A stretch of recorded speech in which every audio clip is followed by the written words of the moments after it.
Alright mga kamaster, nandito tayo ngayon sa Real Quezon sa isang resort, yung Kaninap Beach.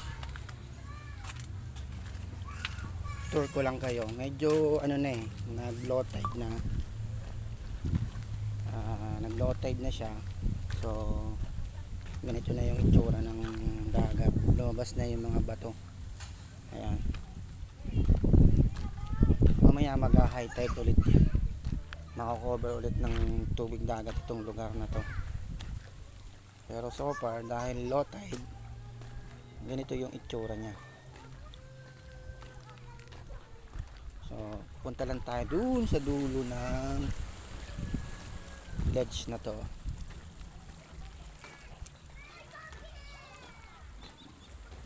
Ayan.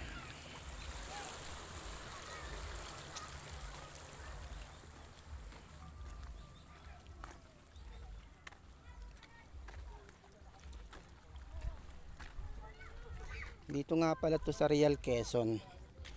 At dumalaw tayo ito dahil sa invitation ni Kaberks Labay TV. Birthday kasi niya. Actually nung ano pa ang birthday niya, nung March, nung 31 pa. Pero ngayon lang yung birthday celebration niya. Ayan. Malalim na pala tong dito. Siguro dito mga around 4 meters, 5 meters na lalim yung kagad.